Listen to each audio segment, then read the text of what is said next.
안녕하세요 여러분, 이두입니다.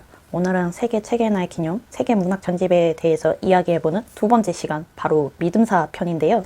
일단 믿음사 판형은 가름끈도 없이 심플하게 길쭉이입니다. 그래서 펭귄 클래식 다음으로 솔직히 훼손되기가 쉬워요. 하지만 그만큼 무게감이 양장본에 비해서 가벼운 게 특징이고, 이게 400권이 넘을 정도로 그 양이 방대한 편이라 좀 호기심 많은 사람들한테 추천하고 싶은 그런 세문집입니다. 거의 모든 서점에서 고전 세계 문학을 보면 이 믿음사 세문집이 순위에 많이 올라와 있는데, 그만큼 좀 쉽게 접근할 수 있는 것부터 숨은 명작들도 있고, 이 책 등의 색이 원체 다채로우니까 우리 책 덕후들의 로망 중 하나인 무지개로 진열 완전 가능한 책 전집 시리즈이지 않나. 그리고 자세히 보면 이렇게 작가 사진이 책 등에도 그리고 뒷면에도 실려 있어서 최애 작가 존 뭐 이런 거 만들기에도 좋아가지고 소장 욕구가 생깁니다. 게다가 믿음사 TV에서 이제 세문집 월드컵 하면서 여러 세계 문학 전집을 소개해주기도 하니까 한 번 빠지면 이제 헤어나올 수가 없는, 익숙한 게 무서운 그런 마성의 세문집입니다. 믿음사도 리커버 한정판에 내긴 하는데 벽돌책인 헤리티지 에디션이나 아니면 믿음사 북클럽판 리커버 도서들도 있고 디 에센셜 시리즈도 있고 은근 많지만 앞서 말했듯이 400권이 넘는 양 때문에 계속해서 요 기본 판형을 모으는 재미가 있습니다. 그래서 세문집을 입문하기에 접근성이 압도적으로 좋고, 지금 출간되는 되는 거 봐서는 500권이 무난히 도파할 정도로 출판사에서도 진심이다 보니까 좀 소장 욕구 있다는 분들께 취향이지 않을까 이렇게 생각이 들고요. 그럼 이 믿음사 세계 문학 전집 중에서 대표하는 대표 작가들 한번 소개해볼까 하는데요. 첫 번째는 밀란 쿤데라입니다. 대표작은 참을 수 없는 존재의 가벼움. 이 책이죠. 타곽 관계를 좀 흥미롭게 소개하는데, 가벼운 두 남녀랑 무거운 두 남녀, 왜 서로 자신과 비슷한 사람이 아닌 상반된 사람에게 끌리게 되는지 잔잔하게도 혹은 격동적으로 이야기는 펼쳐지는데, 이 제목이랑 첫 문장의 난해함 때문에 이 책이 좀 더 유명해진 거 아닐까 싶어요. 이분의 다른 작품들도 쿤데라 전집으로 출간되기도 하고 저도 몇 권 읽어봤는데, 이 참존가를 좋아하신다면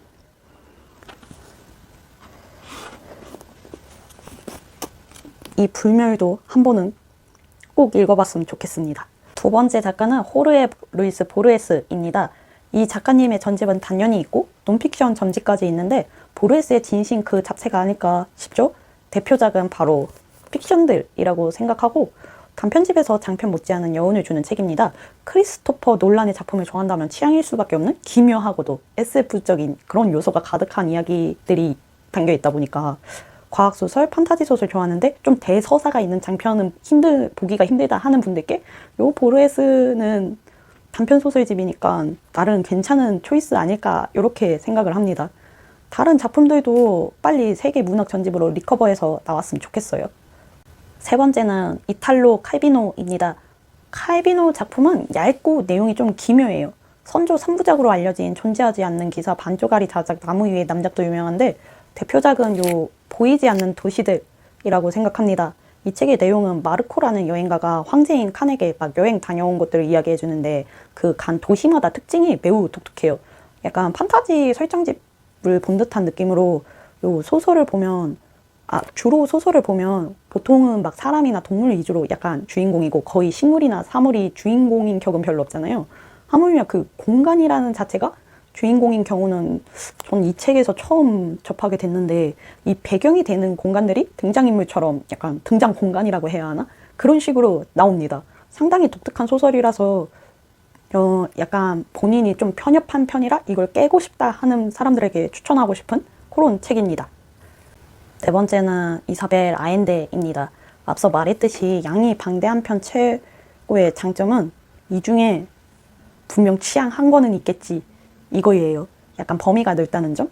근데 이 아엔데는 칠레 작가라서 생소할 수 있지만 묘하게 친숙합니다. 일단 대표작은 요 영혼의 집이라고 생각해요. 이 책은 약간 고전 후의 남주를 보는 듯한 느낌이라고 해야 하나? 첫사랑의 죽음으로 이제 흑화해가지고 폭군이 된 남자가 다시 운명이 정해진 사랑을 하게 되고, 자신의 그 업보가 가장 자신이 사랑하는 손녀딸한테 이제 막 가게 되니까 이걸 해결하려고 하는 그런 내용입니다. 이 책은 3부작 중 한 권으로 연도 순서로는 운명의 딸 세피아빛 저장 영혼의 집 순서인데요. 세 권 다 주체적인 여성들이 등장하고 서로 혹은 스스로를 구원하는데 복선 회수도 판타지적인 느낌도 되게 적절히 혼합되어 가지고 좀 동화같이 아름다운 이야기예요. 세계 전집 입문용으로 아엔드 3부작 괜찮은 것 같아요.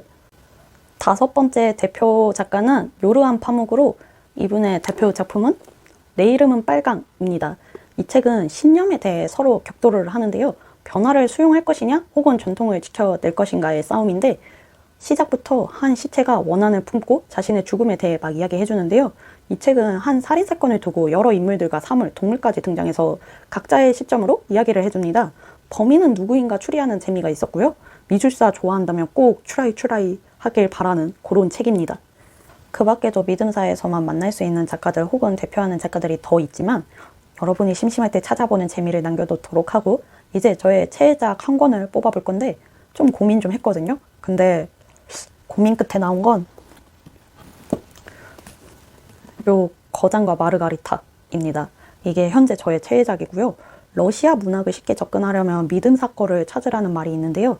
저는 번역가가 아니라서 어떤 게 좋은 번역이고 어떤 건 초월 번역이고 이런 걸 잘 못 느껴요. 저는 그저 내용이 재밌고 디자인만 보고 사는 편인데 이 책은 고전인데도 너무 재밌어요. 예수를 믿지 않는 자를 처형하는 악마가 등장하고 한 성격하는 고양이가 등장하고 유쾌발랄한데 잔인하고 종교적 정치적 이야기가 있어서 좀 두께가 있지만 금방 읽게 되고 마녀가 등장하는데 그 막 마녀 사냥 단양한 일반인 여성이 아니라 찐 마녀로 막 나체로 해가지고 이제 밤하늘을 활보하는데 그 해방감이 정말 좋습니다. 오컬드 좋아하는 분들이라면 취향일 수 있을 것 같고 약간 구원물을 이렇게도 쓸 수 있나 싶은 정말 재미있는 판타지, 종교, 액션, 서스펜스, 러시아 소설입니다. 마지막으로 최근 읽은 세문집 한 권을 소개하자면 오렐의 발명 요겁니다. 이 책은 보르헤스의 찬사가 있고 일단 얇아요. 그래가지고 도전했는데 생각보다 재미있었습니다. 주인공은 본인이 부당하다고 억울해하는 사형수인데 한 섬으로 도망치거든요. 그 섬이 무인도인 줄 알았는데 막 100일 뒤에 갑자기 휴양지처럼 사람들이 북적이는 거예요.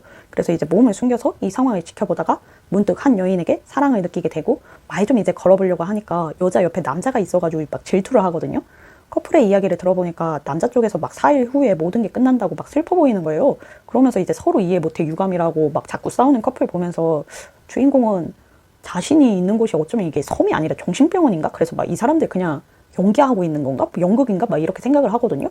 그래가지고 이제 커플 있는 쪽으로 가까이 갔는데 막상 가보니까 아무도 없는 거예요. 섬도 아니고 정신병원도 아니라면 누가 귀신이라도 되는 건지. 이 책은 정말 픽션 그 자체로 보레스 스타일 좋아한다면 재미있을 거고 한 줄 평을 하자면 매드 사이언스 사이코러브라고 할 수 있을 것 같고 좀 기괴합니다. 호불호 좀 많이 갈릴 듯한 책인데 라틴 아메리카 작가의 그 특유 몽환적인 느낌 좋아한다면 일단 한번 빌려서 읽어보는 거 어떨까 이리 생각합니다. 여기까지 믿음사 세계문학 전집에 대해 이야기해봤는데 양이 원체 방대하다 보니 책을 이제 막 입문한다고 했을 때 본인의 어떤 취향인지 가장 빨리 찾을 수 있는 세문집이 아닐까 싶어요. 원래 정해져 있는 것보다 이런 것도 있고 저런 것도 있구나 하면서 좀 헤매봐야 본인의 확실한 취향을 알 수 있다고 생각을 해서 고로 중고로 쉽게 접근할 수 있고 혹은 새 책으로도 계속해서 나오고 있고 대중성 있는 세문집이다 보니 다양한 리뷰도 있고 여러모로 입문자들에게 좋은 세문집이라고 생각합니다. 이렇게 이번 영상도 시청해 주셔서 감사하고요. 다음 영상에서도 만나요. 안녕.